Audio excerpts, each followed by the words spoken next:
സുമേഷ് ചേട്ടാ, എനിക്ക് നാളെ ഒരു ജോബ് ഇന്റർവ്യൂ ഉണ്ട്. നാളെ എന്തായാലും എനിക്ക് പോണേ.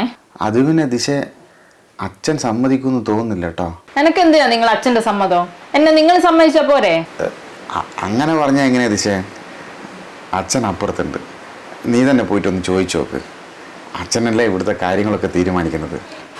ഇതുപോലെ ഒരു കുടുംബത്തിൽ വന്നു വിട്ട എന്നെ പറഞ്ഞാൽ മതിയല്ലോ. വാ, ഞാൻ വരണോ? പിന്നല്ലാണ്ട്.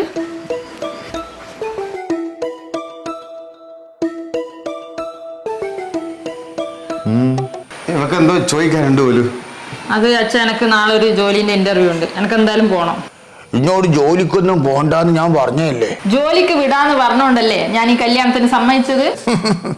പെണ്ണുങ്ങൾ ജോലിക്ക് പോയിട്ട് കുടുംബം പുലർത്തേണ്ട ഗതികേട് എന്റെ മോനില്ല. അച്ഛാ, അത് പിന്നെ എടാ, എനിക്ക് ഇവക്ക് സുഖമായിട്ട് ജീവിക്കാനുള്ളത് ഞാൻ ഉണ്ടാക്കിയിട്ടുണ്ട്. പിന്നെ ഇഞ്ഞെന്തിനാ പേടിക്കുന്നത്? ഞാൻ ഇത്രയും കഷ്ടപ്പെട്ട് പഠിച്ചത് എനിക്കൊരു ജോലിക്ക് പോണ്ടിട്ട് തന്നെയാ. ആ, അതിന്റെ നകളിപ്പാ നീ കാണിക്കുന്നത്. നിങ്ങൾക്ക് ഇവിടെ വീട്ടുപണിക്ക് ഒരാൾ ആവശ്യമാണെങ്കിൽ അതിനനുസരിച്ചുള്ള ഒരാളെ കല്യാണം കഴിച്ച പോരേനാ. എന്റെ ജീവിതത്തിനാ നിങ്ങൾ നശിപ്പിച്ചത്.